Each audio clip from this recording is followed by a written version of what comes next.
welcome back to the Craic, everybody. How are you? I hope you're all having a beautiful, beautiful Friday. It's not the biggest of weekends in MMA this weekend. Of course, we have Charlie Olives topping that beautiful, beautiful Rio card. We talked to Guilherme Cruz about that last week. But we thought it'd be a good time to scrutinize our fellow journalists on Uncrowned this week. You know, there was a lot of lip from Mr. Ariel Helwani this weekend. You know, I don't know if you were watching it there, but, you know, I wanted to jump in. I wanted to scrutinize. And we didn't get the time to scrutinize because of all these wonderful guests he keeps booking. They weren't like, here, Petesy, shit all over my takes for a few minutes. So I'm going to really flesh that out today. Thank you, Ariel. You know, I love you. I don't know if you heard this, but, you know, he's talking about, he has forever been talking about 2016, as has Chuck Mindenhall, who will join me on the show momentarily. But he's saying now that 2016 could be rivaled by what happens next year, 2026.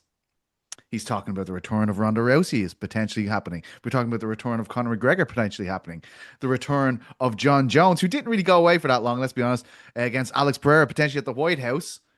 We're also talking about potentially Francis Ngannou returning to face Tom Aspinall. And again, another one, which is probably more likely, is Ilia Topuria v. Paddy Pimblett. Now, if all those things came together, the man might have a point. But we need to go through this blow by blow because we were all high on enthusiasm on Monday when he let this go. I've seen myself losing my mind as he says it. I'm rocking. I'm gesticulating. Chuck Mindenhall, get in here and calm us down here. As much as we all want this to be true, surely to God, this is not all 100% possible, sir. Yeah, Petesy, I haven't seen a lot of this kind of thing come through for us in the past. So I'm a little skeptical, but I will say, you know, that is a lot of lip from our guy, Ariel Helwani. They used to call him the Syracuse lip, I think, back in college. So that's fitting. But there's a lot there that could happen. I think he actually, I was looking back at his clip, and I think he said if 60% of this doesn't happen, it would be a huge disappointment. He's right in a weird way because you're like, man, you do have all of this potential that could be made. You really could do an incredible set of fights, and so many of them would be more compelling than most things we've seen over the last few years. I just don't, you know, it remains to be seen if we can get it done. You know, I'm not trying to poo-poo on it, but I'm like, I hope that he's right about this. I just, you know what, I will say, like, it is fun to be excited. Like, you know, like we've been through the doldrums a bit here as of late, and I even heard him on our former boss, Mr. Bill Simmons' podcast, and he laid it all out for him. But I just, in case anyone missed this brief segment on Monday, I want to play because I want you to see the enthusiasm in Ariel's face here and mine. I'm losing my mind there in the corner. Give us a go of that, please, on air, Jordan. Let's get crazy here. We're looking at a scenario, 2026, 10 years after the greatest year in MMA history, Sweet 16, where we're looking at Alex versus John, Tom versus Francis, which we just kind of came up with now, but let's just stick with me. Rumblings of the return of Conor McGregor. Hear the rumblings. Ariel Helwani. The return of Conor McGregor. What did we talk? And oh, by the way, the return of Ronda Rousey, which isn't a crazy thing. I told you this last week. This is a real thing. This is a real thing. This is it. Oh, baby. Ellison family, you have just stepped in. Shit escalated quickly there. How many have escalated very quickly there. Look at what they're looking at. Oh, by the way, by the way, Ilya versus Paddy to start the year. I saw some people saying Justin Gaethje. Get out of here. It's right there. Ilya versus Paddy is staring you in the face. Yeah. Are you out of your mind? With all due respect to Justin, he's staring right at you. You know. Oh, by the way. I think we're going to add another one. Guess what else? Well, I can't. We could add one, right? Like 2016 was the year that that New York. I mean, we're not going to get this again, but like that was the year that New York became a legal, legalized MMA. So he's right about the enthusiasm about that year, being big. Yeah, replicating it. Let's like give people an idea of that. Of course, there's like lots of new fans to the sport now. 2016, as you say, it was New York finally opening the doors. There was years of conversations about that. The Culinary Union are blocking us in New York, Chuck. Yeah. And it happened. And it's also McGregor is in his pomp. Like this is the year of his brief retirement before 200. The Nate Diaz fights, the Eddie Alvarez fight. It is a magical time, and really, I always think about that New York moment because, do you know that what is that Hunter S. Thompson quote from Fear and Loathing, where he's like, you could almost see the high water mark, of intrigue in the sport. I was there that night in Madison Square Garden, which feels like it was like the crowning moment of the whole thing, but it truly was a magical time in MMA, wasn't it? Not only did not only does he win the second belt, and he does it in a magical way at Madison Square Garden, right? Like where it's just legalized and it feels like everything, but he wants equity in the company, which we'd never seen. It was like we were in an unparalleled kind of a situation in 2016 for these reasons. But honestly, the reason, if you don't have Conor, it would have been a very big year. It would have been big in a lot of ways, but that's what makes it magical. And people kind of forget, if you came into the sport afterwards, just how big of an influence he was. We as a media, we as a fan base, we as a public kind of standing by as Conor was doing this, we're living sort of vicariously through this guy, because for the longest time, it felt like we had a ceiling within the sport, not just within the, mainstream. Like, could it be accepted into other sports? Could it be accepted in a bigger way on TV? Could it like become that ubiquitous as other sports?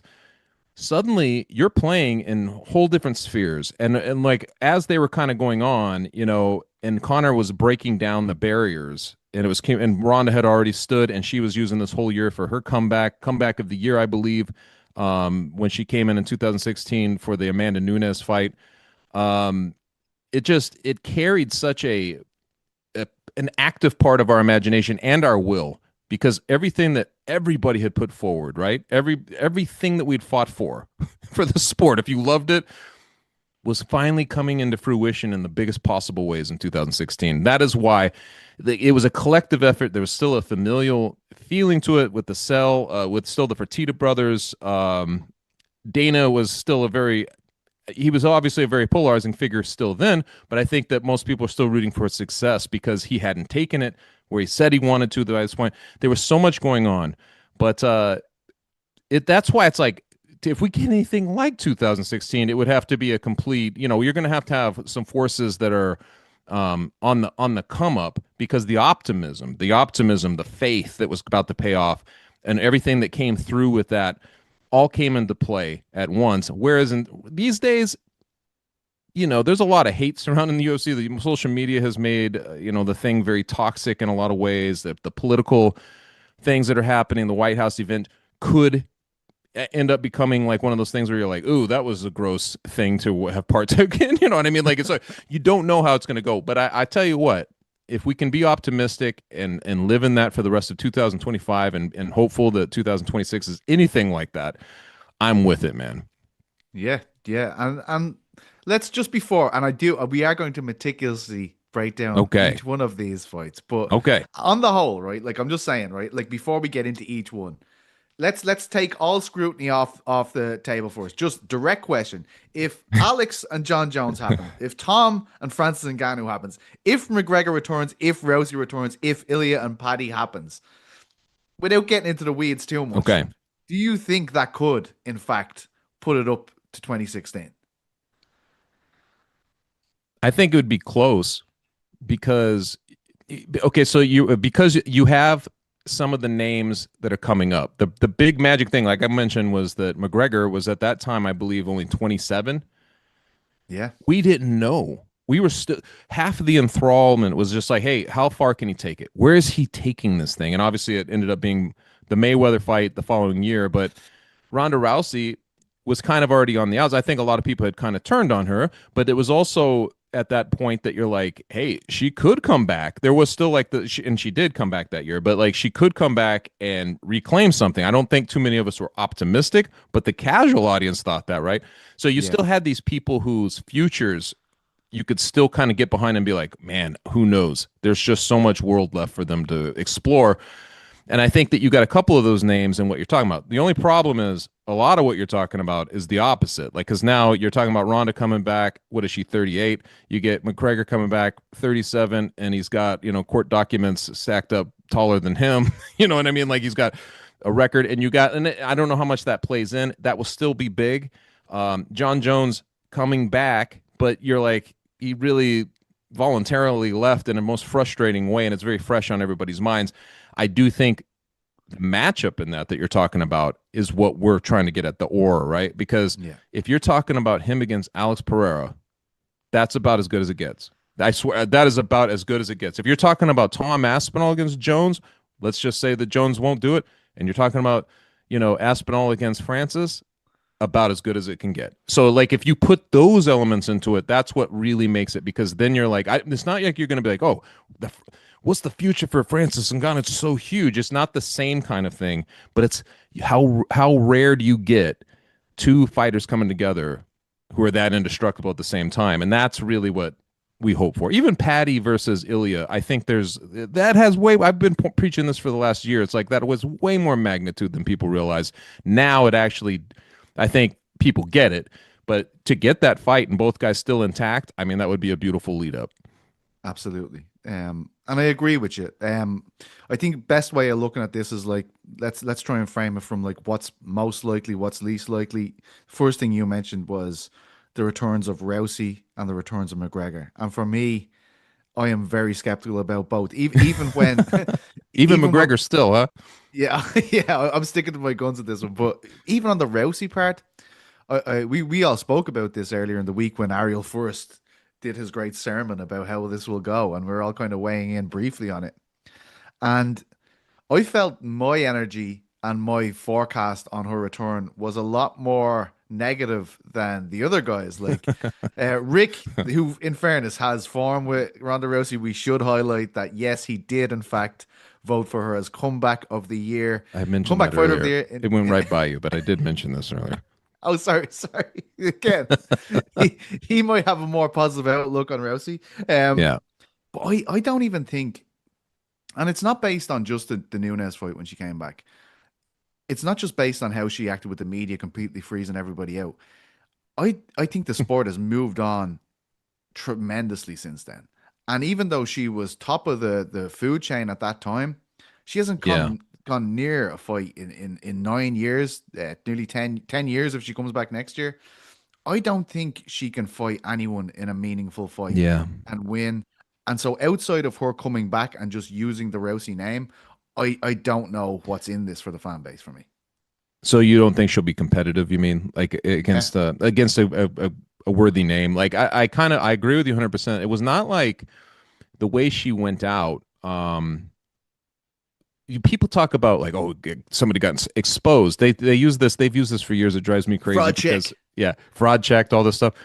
Unfortunately, in the Ronda case, there was a little bit stronger version of that, right? Because not me and you, right? We would never do this, but like there was national media, there was big media who was, trying to pit her against Floyd Mayweather. You had Dana White Joe Rogan. Dana White was like, hey, if they're in an MMA cage, Ronda would kill him. I mean, we were talking in these ways that you're just like, okay, we've put her on a pedestal now that is almost impossible to live up to. In a weird way, it was unfair to her, but she loses to Holly Holm in a way that was, she got pretty outclassed there in the end, and like she gets knocked out. But it was really that Amanda fight, because you had all of that time in between. You're like, if she's going to come back, guns blazing, the competitor, the things that we have lionized about her, like that, just to put her back in that situation, she'll come back for that fight, savage, ready, and she just got destroyed. So the fact was that the way she checked out looked worse and worse, and so when you talk about exposed, I think that was kind of the way that people saw it. And I think the petulance that kind of filled the air from that year, in between, it was like a year-long sulk that she went on. And it was like it was really crazy, because I think we'd held her up in this high standard, even on that level of just, being this person who was coming in and, getting girls in this, open the doors for the women in the fight game, breaking down barriers all over this and just kind of championing so much, and then doesn't know how to lose. That really didn't help. But I'm curious. I guess the biggest thing for me would be, what's the reception? Like, I feel like there's just such hatred. So like, I guess the biggest curiosity to me is, can she even gain back an ounce of that, or would it just feel completely dead on arrival when she shows back up in the UFC? I don't know how that flares up. We know that Conor, there will be a fanfare, there'll be the same old circus will surround him, and like all of a sudden it's going to feel like a Conor McGregor fight. I'm not sure what it looks like with Rousey. So there's a curiosity, I guess, that comes along with her. Yeah, and to my point earlier about, I don't think a matchup per se could drive her return. Even though, in fairness, some people have suggested Gina Carano, someone like that, coming back, which, like, she is a celebrity. She's a massive name, one of the kind of pioneers of women's MMA. I do think she could be Gina. I think she could be Gina. There's also like Misha Tate, people like this. But to your point and mine, this has to be a media-driven exercise if she comes back, and she doesn't seem like she's up for that at all. Like it's particularly about fighting, and I agree with you. I was completely on the Rousey Kool-Aid, and then to hear that she thinks that we're all just waiting to shit all over at any point, I was like, wow, I didn't really feel that at all, particularly from the MMA media. So that's where my shortcomings are with her. How would it be? But the McGregor thing's different. As you said, like, we know this guy is a huge celebrity. We know people are going to watch him fighting more than anyone in the UFC. Like that's a fact. He has all these pay-per-view records. It's a different kind of cynicism I have with McGregor, and obviously he's just been he has that retroactive suspension due to failing to give his location, one of which appeared to be the day before that cancelled press conference with Michael Chandler, interesting enough. My skepticism with him, Chuck, is about getting through a fight camp. That's what, it's about I'm with you. Lifestyle. Like, I think he has been enjoying himself quite visibly for the last while, and it does not look like a man who can really put himself through a camp at this point. So I have the same level of skepticism when it comes to McGregor as Dana White has for Jon Jones, I'd say. Wow. So you put at $1 billion. What did Dana give the odds at for Jon Jones? Oh, I didn't know he gave a line. He gave the kind of line where the value is actually to bet that the underdog in that situation. No, you've been so right about this that I almost don't want to dispute you, because please do. I will dispute you in the sense that at some point you got to save face, right? Like, he's just been he's been in this sphere for a long time, the space where he's going to come back. He's kept his name relevant, but then it does start to kind of go into kind of, I don't know, a comedy at some point that you're like, yeah, sure you're coming back, and I think we've went into that space a long time ago. A lot of people don't really look at him as a real fighter. There are people who come into the sport long after, since his last fight, and I think they don't even know what to make of Conor McGregor. They just are curious. They're just kind of he's a curiosity because they don't know anything about it. They don't even know why he's transcendent, at this point. They just know that people have seen him that way at some point in his career. It's a very bizarre situation, and especially when he starts throwing out, I guess, negotiations, numbers. Let's start getting down to the number, and you're like, okay, wait a minute, because really the biggest thing is, are you going to be able to fight? I mean, and you've pointed this out for a long time. You've pointed this out, man. Like, until you see him making that walk, you're not, you might be skeptical. And you've pointed out the very reason being, can he make it through a camp? And I really think that ties into the lifestyle. And it's not just, I mean, you could point out all the substances, all the things that have been going on, man, the nightlife. But it's also that he just likes to be seen, man. He likes to be out. Like, even if he was sober and all of, all these things, is he going to be able to just like pack it in and stay in one place, for any amount of time, and like put a genuine focus on a guy and kind of fuel some kind of hunger that long ago existed? We know that for a fact, but like, is it still there? Can he even find that center in him anymore? I mean, there is so much that goes into it. Not to mention, least of all, the injury that he suffered, and like, where's his body at as he's enters his late 30s and all that stuff. I mean, there's a lot of big ifs to that. So I want to be less skeptical, but I guess that I have a natural skepticism with him that comes with all the things we've talked about in the past, and especially in a big spot like this. Yeah, and as well as that, like, just in terms of like And I don't like. I'm not trying to cast any judgment on the man for this. Like the stress in his life. Like, man, he is in court case after court case. He has one that's been pushed back to December in the US, stemming from that Miami. Remember, he was at the Heat game. Yeah. So that's one. I think that's This an isn't even the accusation. mascot. This is the This is like, assault. yeah, it's a sexual Yes. assault on some woman God. in a bathroom, alleged assault, should we say? And Yeah. then he's also going. He's talking about bringing his sexual assault civil case loss in Ireland. He's already lost in the Court of Appeal to that, but he's talking about bringing that to the Supreme Court now.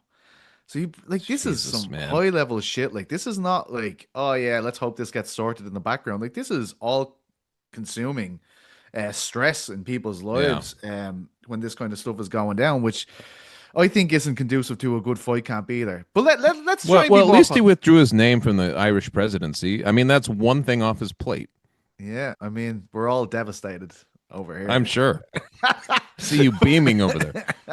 But oh man, the like just for like a note on the presidential journey here in Ireland, a lad has been run out of the game. Like a lad who was favorite, Jim Gavin, the former Dublin football coach, has been taken out of the proceedings because it turns out he owed a former tenant of his, because he's a landlord, €3,000. That's ruined him. Like he's gone. Like Wow. people are like, get him fucking out of there. We don't want anything of him. I'm like, do you That's- realize?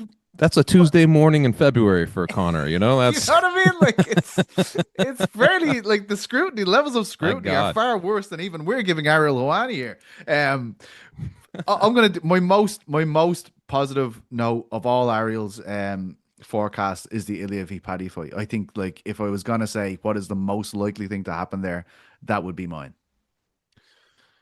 So you had a bigger list than you've went down here. There were others, right? That There some was of Jon the- Jones, Jon and Jones, okay. Alex Pereira. There was Tom I Aspinall. mean, I want Francis that one Ngannou. more than anything, to be honest. This is not about wanting. This is about reality, Chuck. Okay, we're here to Put it in my scrutinize Ariel veins. Helwani. Put it in my veins, as they say. But yeah, we'll stick to scrutinizing Helwani. I do think that the Paddy, I do think that could happen, right? Like that I think that's the one, and I think the UFC would love to see that one happen. I think Ilya would love to see that one happen. Paddy, so you almost have all parties involved that would be like, yeah, sure, let's do this thing. Yes. I feel like that's just a win-win for everyone, right? And it would be, I have to say, man, maybe I'm drinking the Paddy Coke. He's been so kind of dismissed Yes. through his career. This would be a fascinating thing for him. Now imagine if he goes in there and beats the great Ilya Topuria, who I think is either 1 or 2 on our pound for pound rankings. I think he's Well, one. imagine, is he number 1? So imagine him doing that. Guys that like just smoked all these legends, and all of a sudden here's Paddy Pimblett, who everybody dismissed through every stop of his career, gets to this big moment and blows it. You want to talk about? I don't know if it'd be Conor McGregor, Stentorian big, like where it's just, but it would be something like that. Yes. Given those circumstances, I think that would be enormous, like crazy. That would get us to 2016 vibes. I'm telling you, man, that would be huge. Yeah. No, absolutely. And he's the guy that has the UK completely switched on to MMA again. In Liverpool, he's been a celebrity since he's a kid, basically. Yeah. And that was why it was so tumultuous for him on the way up. Like, can you imagine a place like Liverpool where they really get behind their guys? This guy is just walking through the streets every day. Like people are pulling out of him and dragging out of him. It's a miracle that he even got here, honestly. Like I used to say to Paddy all the time, if I was as famous as you were when you were 21, I'd be dead. And I really mean that. I genuinely mean that. Like it's impossible. It's impossible to live in a situation like that. People are just kind of made for it, you know? Yes. Like some people just wake up and they're fine with that kind of thing. Other people are like, "Oh my God, there's no way I could have handled that." And I think I'm in the camp with you. There's no way I could have handled that much, attention, scrutiny, all of those things, and still come out on the other side looking good, or like that you have your better half still to go. And could you imagine the amount of free booze and drugs you'd be given? Like I'd be dead. Like I'd be dead after 2 days. I'd be like, "What's that?" Yes, I will have some. The bigger concern is like chefs sending out their best specials for him, right? Or like the diner, the short order cook sending him those extra pancakes. That's the problem with him.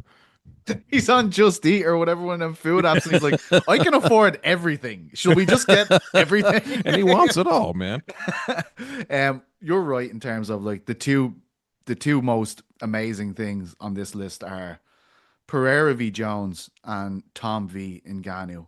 Now, wasn't there some other things? Like you sent me a list. Wasn't there some other fights, or was this? Are you? Are No, we this just is it. We've hit them all. We've Okay. hit All Ilya right. v Paddy, Return of All Rousey, right. Return of McGregor, Tom v Francis, and Alex v John. I I will thought get there a was text. like I thought there was like, Amanda versus Kayla. Or these are ones that should happen anyway, right? But I was Yeah, like, I thought maybe these were just kind of stragglers that I looked at. these aren't the pie in the sky All ones right. that All right. Helwani Yeah. was All dishing. right. Like Okay. Kayla and Amanda is run the mill compared to this shit. Okay, That is come on. that's true. I'm Um, not disputing it.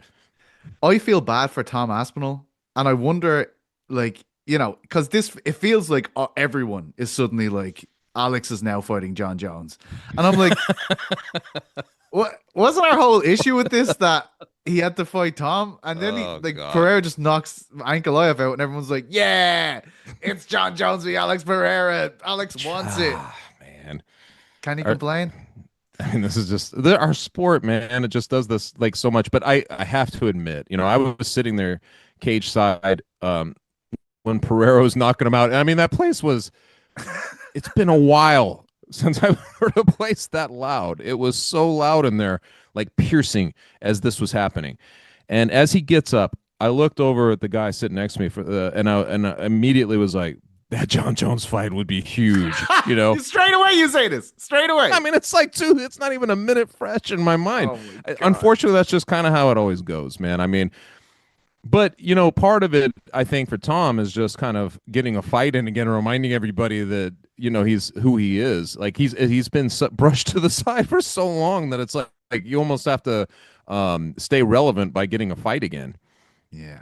I feel like, you see, this is why I think the Francis part of this is important. I feel like they need to appease Aspinall if they're gonna go for this Pereira v Jones thing. Like, you can't just be like, and you're gonna be fighting Volkov in August again. Yeah. Like it's and Ariel's argument is also like, Don't tell Mays coming up. don't tell me he's got his way up, baby. He's on a 2-fight win streak and he wants your blood. Helwani, in fairness to him, I think one thing that makes sense but is also a bit wishful is like, if Jones and Pereira fight, it's going to be a heavyweight, and I believe the expression he used at the time was like a rising tide lifts all ships. If Pereira and Jon Jones are in the heavyweight division, that's good news for Tom Aspinall. But my problem is, Jon Jones could just go in and beat Alex Pereira and be like, I'm retired again. See you later. So I can't quite. And I mean, if I'm Dana White, I'm fully like, so if you're just doing a one-off, if this is a one-off, we're going to do Alex Pereira and Jon Jones. Okay, fine. But that is traditionally not how Dana White likes to think. Now, I know that these times are very different, and you're talking about especially if this is a White House event. Who knows, what exceptions will be made. But generally speaking, if you have a fight of that magnitude of guys who really are at the top, because Jon hasn't lost, it's not like he's, it's not like he's in some twilight where he's just like, give me one more fight. I know I've lost a couple in a row or something like that. This dude has still got the sheen of his invincibility after all these years. And you got Alex Pereira, who's like 3 times has claimed UFC gold and like wins it back in this one. I mean, you would want there to be a future coming out of that fight. Something has to, right? So if Jon Jones goes through him, you would almost need the assurance that, hey man, you're going to have to fight Tom Aspinall. Like you would really want that to be the case, or Francis Ngannou if that was the case. But can you imagine if that was really the little kind of 4-man tournament? Oh my God. That broke out. I mean, that would be the biggest. I can't think of anything that could be bigger than that. Yeah. Because of where these guys have come from and the journeys they've had to get there. I just can't think of anything that would be bigger. And also, you're talking about a glam weight class that for a long time has been dormant in ways that lack this kind of imagination. But if you were to suddenly have Francis Ngannou returning, Jon Jones back, and you've got Tom Aspinall, the guy that, has the chip on his shoulder who should be able to beat them all because he's like, and then you've got Alex Pereira coming up imagine that. Can you even just begin to imagine how that would seem?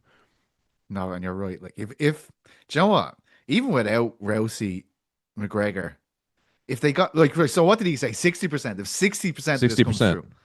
So if that was the 60%, if it's Ilya v Paddy, yeah, if it's Ilya v Paddy, and it's Alex, Jon, and Tom and Ngannou, I think it's achieved, right? Yeah. Or do you need McGregor and Rousey? No, you don't. I think that those are the two that are expendable. Because I think that what you're basing 2016, and I don't mean to like keep pounding this home. I don't know if we can replicate it from the sense that we were all in it together in 2016. All of us, we were all trying to lift it to a place, still see it off, and there goes our baby. You know, that was our thing. It's not the same setup, but it would feel in a resurrection sense like you had some of those elements back in place. Yes, because you would have these people who's, you know, like where they have their futures are in front of them. What happens next? Where's this all head? You know, I think that those storylines, those all make sense. You don't necessarily need McGregor or a Rousey for that.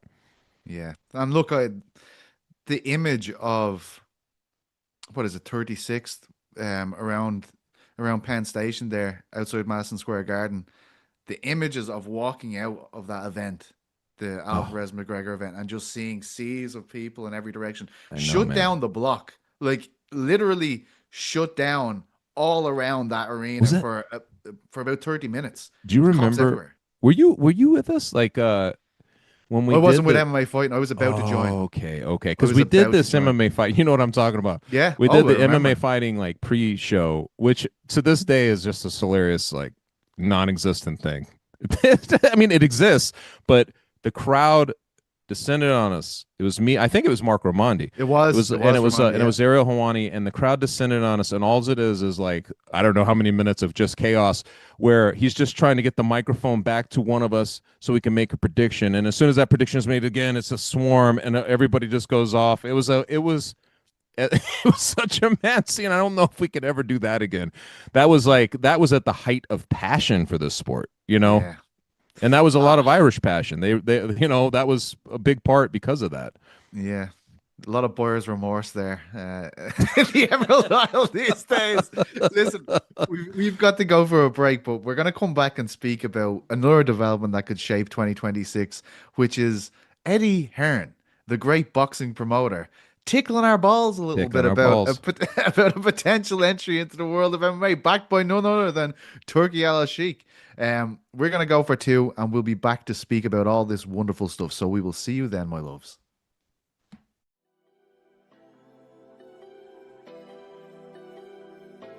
.6'1" versus 5'5". This feels like a lying 5'5" though. I am 6'1" when I stand next to someone, no offense to them, that is 5'5". I am towering over this person. Yes. I am much, much taller. We literally saw it. Jake is towering over Tank. If Jake Paul stands there like a cartoon and puts his hand on Tank's head and Tank is windmilling at him, how is he going to hit him? Alabama's just different now. I don't know if they needed to taste their own blood. I don't know if they needed to have their competitive character called into question. Whatever it was, it worked. The classic "Here we go again," which is eternal now. It's just evergreen for Georgia fans when they play Alabama. You don't believe in ghosts. You don't believe in goblins. You don't believe in any of that stuff, but you believe in Alabama if you're a Georgia fan. It's got to be a nightmare because it doesn't even matter how good you've looked. Here we go again.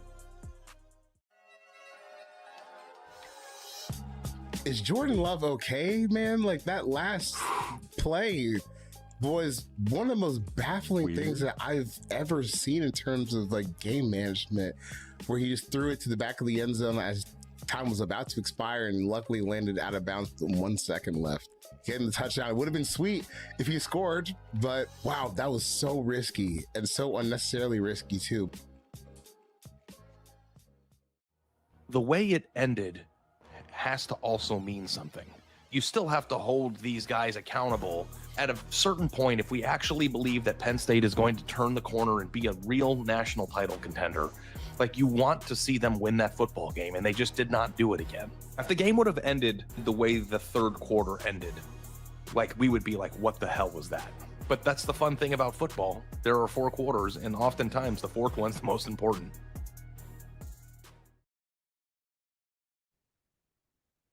And we are back, ladies and gentlemen. Myself and Chuck Mindenhall have just broken down and scrutinized our good friend Ariel Helwani's positive look for 2026. And, you know, it turns out we kind of agree with him. Yeah. But there is more things to factor into this potentially very interesting 2026. And can I just say, Mr. Eddie Hearn showed up on Ariel's show on Wednesday in studio, looking fantastic, looking like 007 as usual. But the amount of texts I've got from fighters based off this interview is pretty fucking crazy.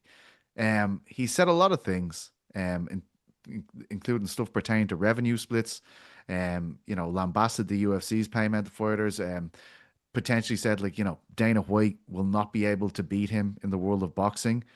But probably the biggest takeaway came when he suggested that he is considering a transition of his own, on Air Jordan, if you will. What time does the UFC fighter go, hang on a minute, how much money is in the pot here? You kind of need me, don't you? I mean, I'm the talent. Without me, do you even have a show? Yeah, maybe you can put someone else on. But I've just sold this arena out. I'm just racking you up 400,000 or 500,000 pay-per-view buys. I'd like to actually see, that's when we get a fighter of that size and magnitude, like Anthony Joshua, we'll go, you own the show. So you imagine you said to a star in the UFC, right, it's your show. And we're going to have open book, and you're going to take 80% of the profit of the show, and we take 20%.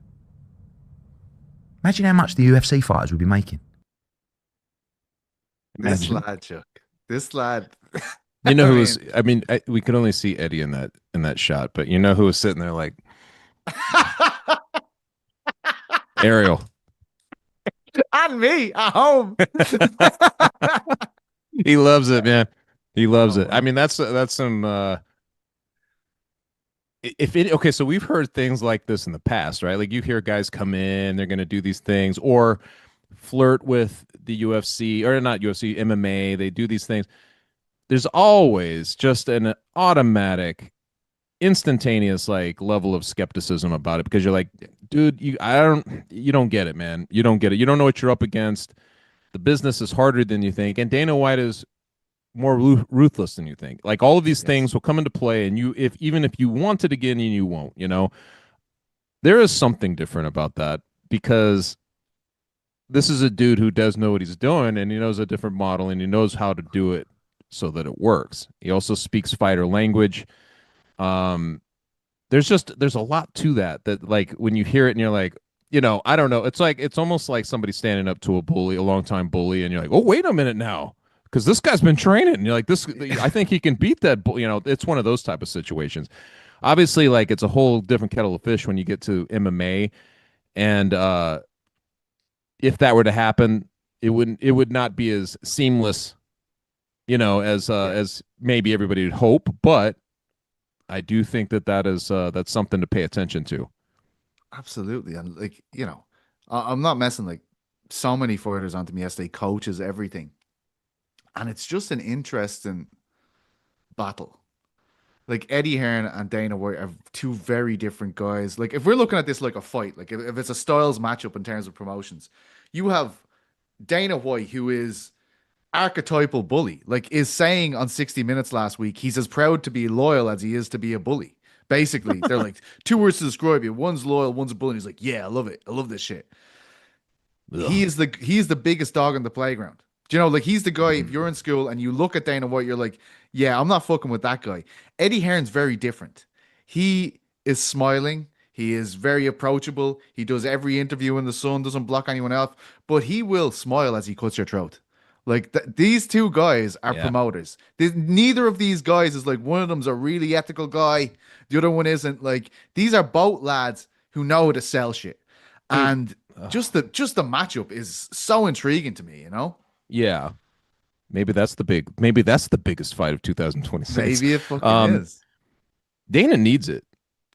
I don't really love the complacency of what I see. I was at this fight card out in Vegas last weekend, and I mean, I just remember a time when you'd see Dana White, and he would be, mostly kind of talking to fans, and he's going to do his glad handing with some of the people around there, but just this, this version of him that's won. Well, I've already won, Yes. Walking around, and he's got like so many power players around him.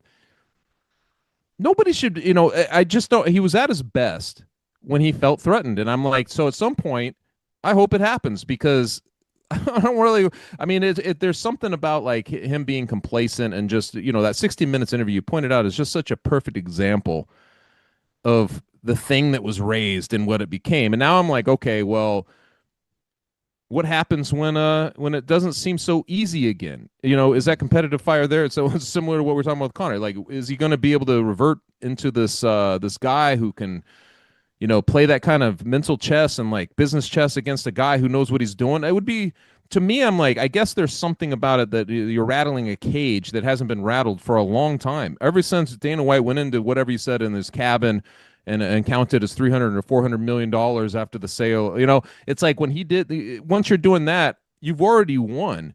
And nobody, I think he looks at all threats as like nothing. And that wasn't the Dana White that we knew kind of coming up, right? And I think that there's something to that. Like the Dana White that we knew was like when Affliction was putting on shows, and he's like, we'll counter that with Anderson Silva. We'll put Anderson Silva against James Irvin. I mean, those types of things, they became these shrewd business, like, and just like, you're not going to out promote me. I think that could be healthy for the sport, to be honest, man, to get some of that back. It's such a good point, and he is a competitor. Like, both of these fucking guys compete. Like, they want to be the best, and they've proven that they can be the best. So it's an exceptional. That's such a great way to frame it in terms of like him coming out swinging. Like, I'd love to see that Dana White back, absolutely. But one thing I wanted to ask you about, Chuck, is it's something that we actually flagged. If you go right back to him speaking about this TKO boxing with Turki Al-Sheikh Zuffa boxing, the thing we noted at the time was the payment thing could become a bigger issue based on that. And I really believe that is what's happening here. Like, we just saw that clip of Eddie Hearn kind of lining out like how different boxing works to MMA. I don't know if Honor Jordan has it here, but there was also like Mike Tyson, like one of Dana White's heroes, speaking about if he could ever be in the UFC area. So if we can roll that one, please. You in your prime, you would have been a UFC fighter or something like that. Because then the biggest UFC, 5 of the biggest UFC fighters combined couldn't match my pay. Oh, that's just 30 years before. It wasn't worth the pay. No, I want to be the biggest fighter, the biggest purse. I want all that stuff. When Mike Tyson fights, he shuts everything down. The biggest purse. That's it. I mean, got a point. It is. Point.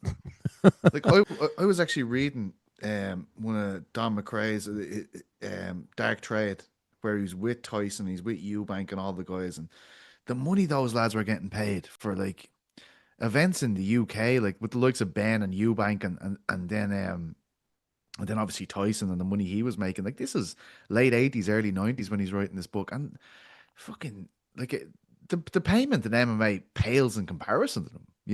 Like this is 30 years before.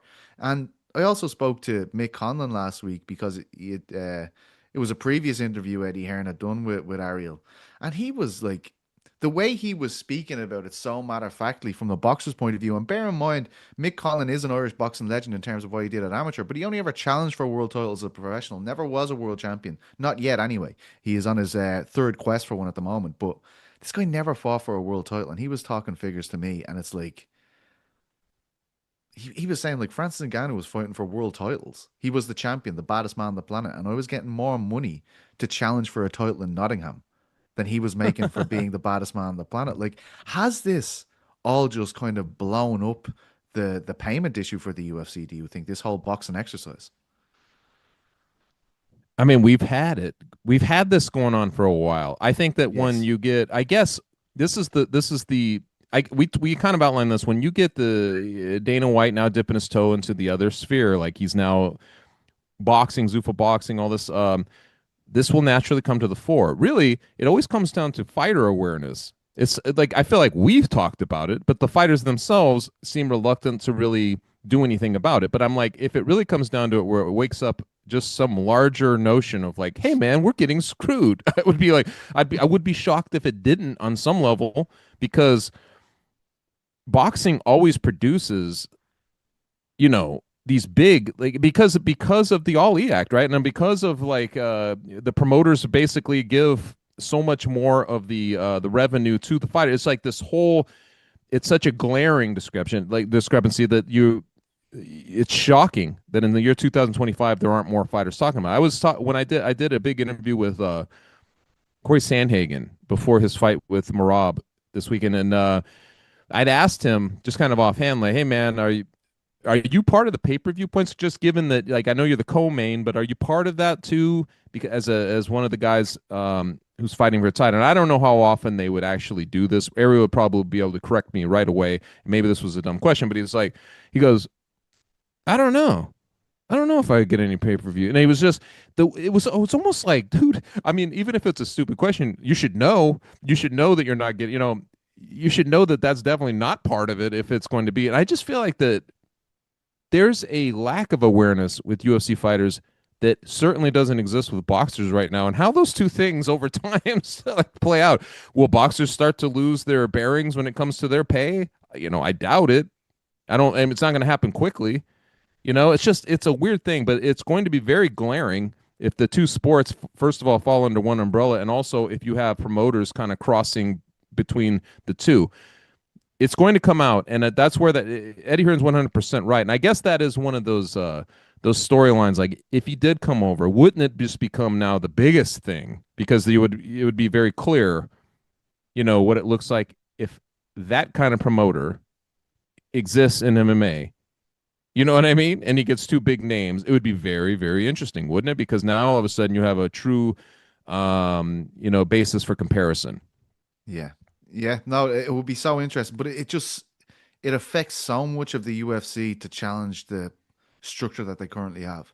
Because I think we all agree that the company would not be worth what it's worth if the fighters weren't getting paid what they're getting paid. I think that's a given. Yeah. I think it's out there. Like, I don't think the UFC have had the conversation with these guys in terms of what's going to happen. I'm talking about the guys. When I mention the guys, I mean the champions. I don't think they've had that conversation with them in terms of what is going to replace that pay-per-view money that is gone now, essentially, with the Paramount thing. And you're right in terms of like the difference between boxing and MMA, and it only speaks to like how great of a business this is from a capitalist point of view for the UFC. Like, they have these guys exactly where they want them. Like, they are constantly, you can be the best fighter in the world, and we know through Demetrius Johnson, be completely expendable. Right. Like, you can just be like, do you know what? Off you go, man. True. We don't like the way it's going. And it's like, from a point of view of the board of directors and the people who are making money off this Goliath, which the UFC is, they want to keep this as much as possible. Because the overheads are insane when you don't have to give these 60 to 70% revenue split, as Eddie Hearn is pointing out with Canelo and the likes of Anthony Joshua and all these people. But for one thing, if you watch that Matchroom documentary on Netflix, Eddie Hearn ain't living bad. No. Like, how much money do you fucking need at the end of the day? You know what I mean? Apparently a lot. He's got everything, doesn't he? He's got the looks. He's got the money. He's got the life, but he does work hard, man. That's a workaholic right there. He is always out and doing his thing. I don't know, man. I do think that that's some interesting terrain that we're going to have to see, because one of the things the UFC has done, which has always been kind of comical to me, is, they want the world to know, look how successful we've been. Look at this. We're the fastest growing sport in the world. And so, like, when sometimes they get, a big deal, or they sell for $4.2 billion, or they do whatever it is, and they get valued at $12 billion or whatever, and it just keeps going. They get new rights deals. They've got ESPN. They had Fox before that. Now they're doing Paramount Play. It's like each one of these is such a like smiting of your chest, but yet and it comes with an incredible amount of money. And if like the NBA obviously they can work the new deal with ESPN, that means a lot to a lot of people. Yes, straight down to the water boys. But I'm like, in fighting, it's just the overlords kind of doing a victory lap. I don't really. It's the craziest dynamic. Can we get the bonuses up to 100,000? I know we still have people. This happened a couple times in Vegas. This last one, who are like 50 G's, man. Let's give me the 50 G's, and I'm like, this is crazy. People are still using their Joe Rogan mic moment to be like, hey, man, can you kick me a little extra money for that? I want to put a down payment on a home. I know. You're in the main event. Trying to quit the garage job, Yeah, you're right. Like, it's crazy. I wanted to just way like one thing that's when Ariel says things like this, we have to take you have to look at it with the understanding that this man is hearing more than any of us about what's going on. And we often used to do this with the Ringer MMA show when we were doing that. When he'd make his predictions for the next year, we'd be like, what does this mean? What does he know? What does he know? Who's he talking to? So I see him make this prediction. I see him, Ngannou, McGregor, Rousey, fairly straightforward. We see Rousey hitting the pads. McGregor is saying he's back for the White House thing. The Ngannou piece I was like, I don't know where he's getting that. Is this just simply to appease Tom Aspinall? Like as in, we're not forgetting about you, Tom, and you'll fight Francis Ngannou. Love you, Tommy. And, yes. Yeah. But when it started making the sense to me was when I saw Eddie Hearn come on his show, and Eddie Hearn is talking about Turki Al-Sheikh saying to him that you should get into MMA. And then suddenly my mind is cast back to this prediction he's made with Francis Ngannou. And then my mind's going back maybe a month or so when Francis Ngannou was on the show. And Francis Ngannou said that he either have one fight or a term left on this deal with PFL. I believe he is the most important part of the jigsaw here. If Hearn is getting into MMA with Turki Al-Sheikh, I honestly believe that they need someone like Francis Ngannou to launch that ship if they're going to do it. And for that exact reason, that makes him far more of a commodity to the UFC. Like, as in, the only way I can see the UFC going for Francis Ngannou at this stage is to block someone else challenging them. And then suddenly that starts to make sense for me. Of course, the UFC would move on Francis Ngannou and give Tom Aspinall that fight if they thought for a second that Eddie Hearn was going to launch an MMA promotion with Turki Al-Sheikh. This is what I mean. This is what I mean. Speculative, though. Right? Like, yeah, that's how I feel. Like, I feel if they were going to do this, Francis Ngannou would be the centerpiece, or at least attempt to make him the centerpiece, and therefore the UFC would have to go and get him. We're speaking the same language, man. I'm like, this is what I'm saying about Dana. Like, maybe a Hearn presence or threat to join, or come over would actually galvanize. Because right now, Dana can just be like, I don't like the guy. Yes. And it's as simple as that. And he doesn't have to do a damn thing about it. And people are just like, okay, well, Francis, he burnt his bridge, blah, blah. And I'm like, well, dude, you don't think people want to see him fight, And I think that would kick something into, that type of scenario might repair that bridge or whatever the hell's going on. You know what I mean? Like, I feel like that would definitely have people singing a different tune as all. So I'm with you 100%. We speculate on these things and then nothing happens sometimes. And I'm like a little bummed because I start to believe what I want to believe. So I hope it's true. I hope like these things happen. The greatest thing that could happen is them to have this magic moment we were talking about with this heavyweight division.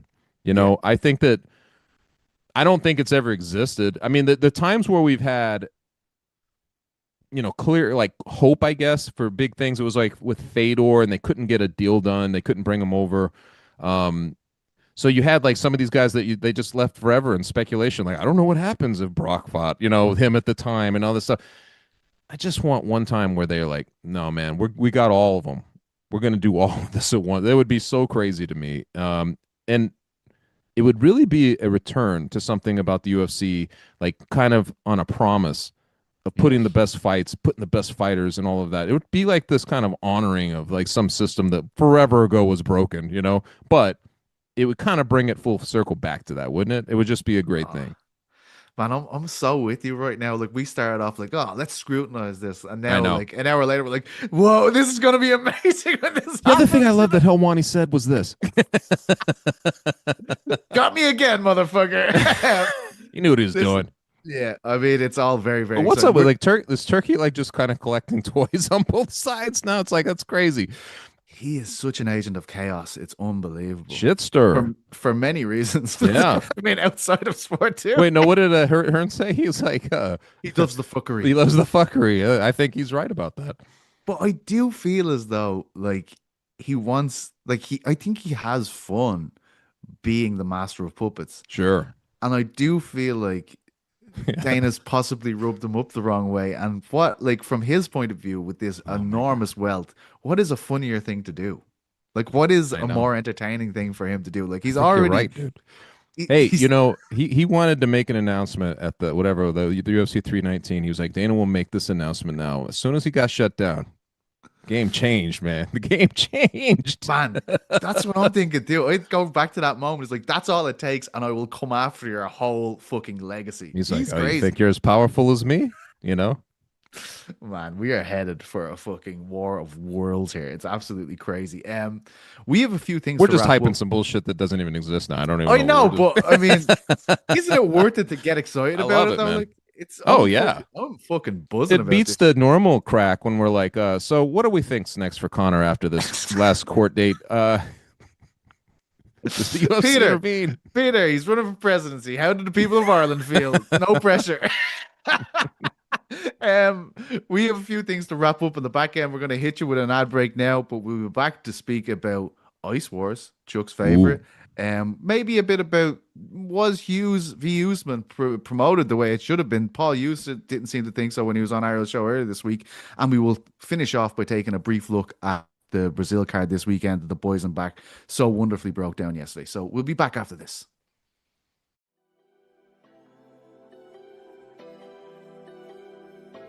6'1" versus 5'5". This feels like a lying 5'5" though. I am 6'1" when I stand next to someone, no offense to them, that is 5'5". I am towering over this person. Yes. I am much taller. We literally saw it. Jake is towering over Tank. If Jake Paul stands there like a cartoon and puts his hand on Tank's head and Tank is windmilling at him, how is he going to hit him? Alabama's just different now.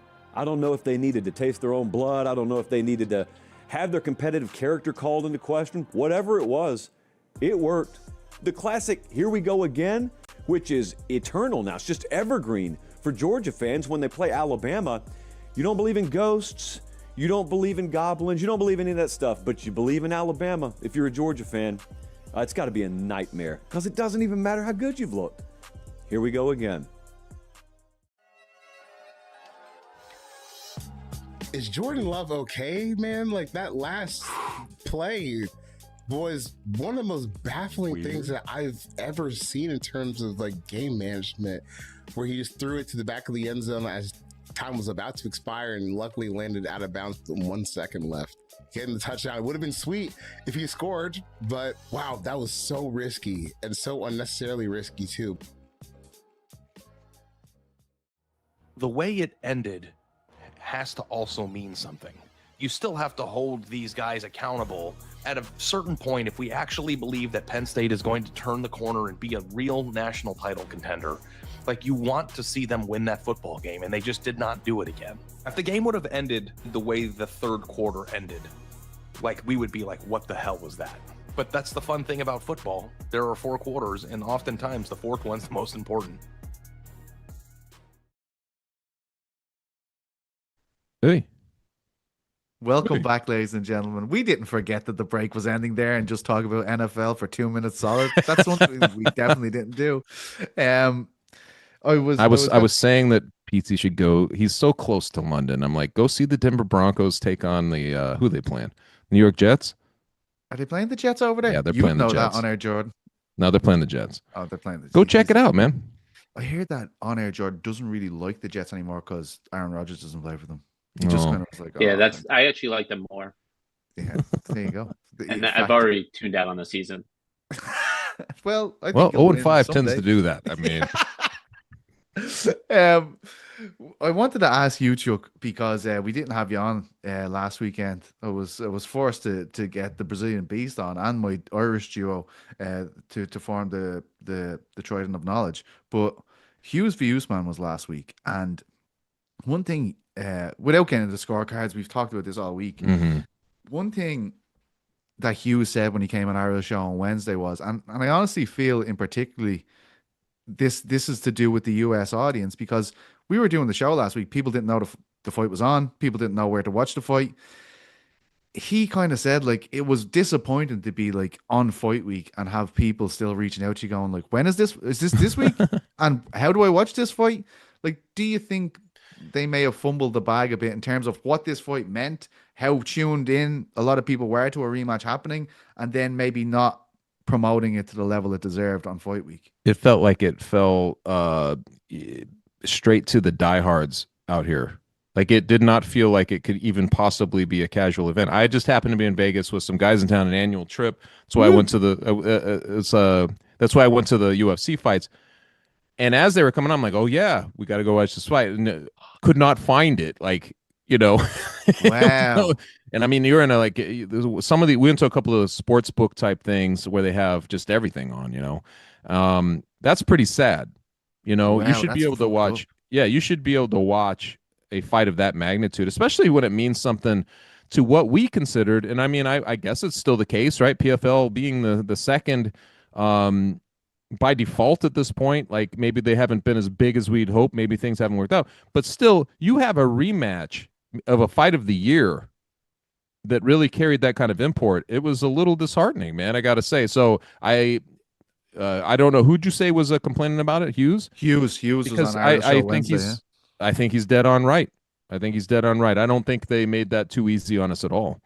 Yeah, it's tough, man, because the fight was great, but everything beyond the fight seems to just obscure them a little bit more with the fan base. Like, it's the scorecards, it's the officiating, it's just the lack of promotion, as you're kind of speaking to there.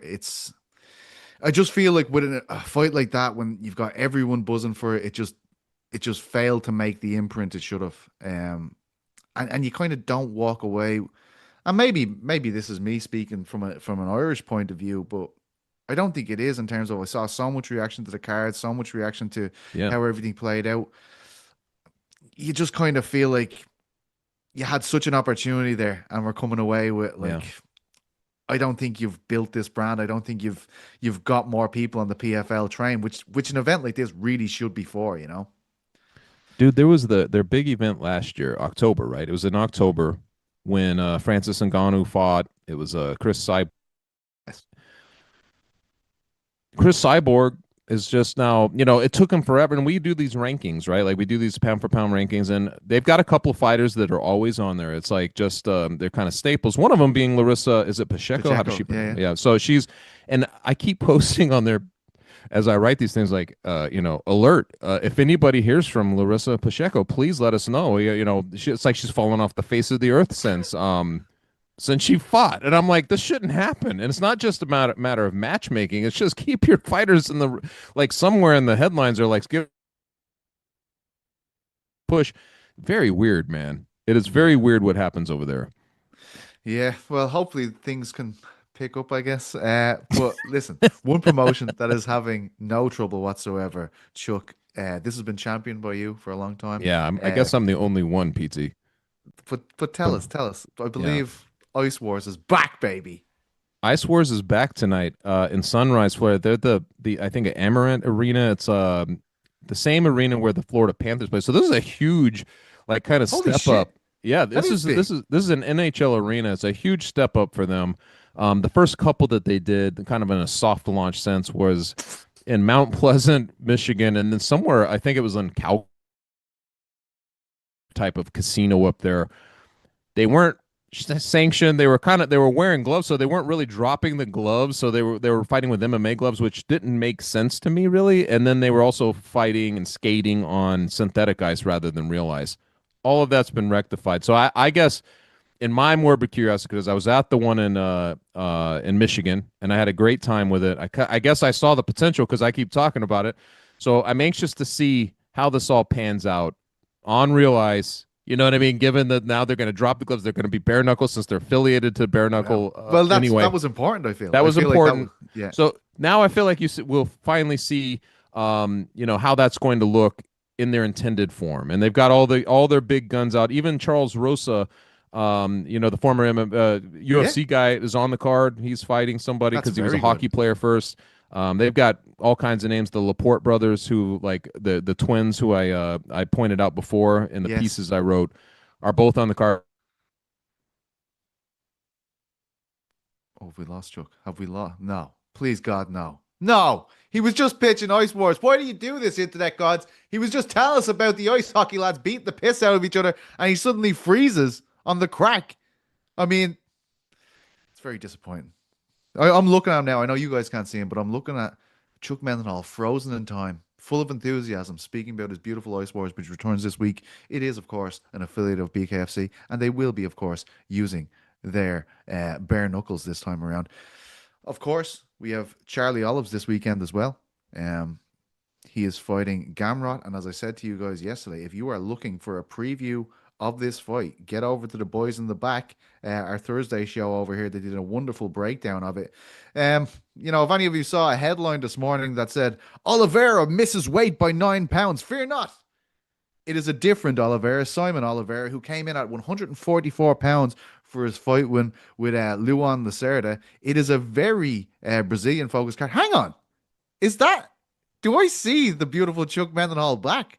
Chuck. And if they can get by that kind of thing in the Ice Wars, I really think that this could be the big. I can't even believe I just said that publicly. It was outlandish. We actually had to censor him. That was nothing to do with the internet. That was on air. Jordan just like, cut him off. Trying to avoid the lawsuit. Sorry, fellas, I don't know what happened there. I could hear you saying you lost me, but I could not respond. Sorry about that. Listen, we took it over. I did a very brief UFC Rio. Are we gonna get? You see, one thing I will say about Ice Wars, the feature, like, you know, that's what we need from this, because you were sitting beside fucking Tommy Hearns the last time. Yeah. The hitman Tommy Hearns. Who are they gonna put beside Mendenhall this week? I mean, I won't be there. I'm not gonna be there. I wanted to go. It's tonight. I mean, what am I gonna do? Do you know what I just realized? What? Ben Folks has been in the waiting room for an hour and a half. We forgot to Oh, bring him Jesus. We should probably... It's a little late in the game to bring him in now. Listen, Ben, next week, mate. Next week. I can't apologize enough. This is so embarrassing. Poor guy. Is he still in there, Jordan? That is embarrassing. Jordan's not even... He's still there. Still I hit there. the admit button, didn't work, so... well... Not sure what we should do. He's just been Matt Damon. Sorry, Ben. We'll get to you next week. But before we go anywhere, do we have any super chats? 2 weeks in a row, baby. Wow. Come on. We don't. No. Oh, I didn't hear the guitar lick. Here. What is happening? We can't hear any music. He's got it turned down. This is ridiculous.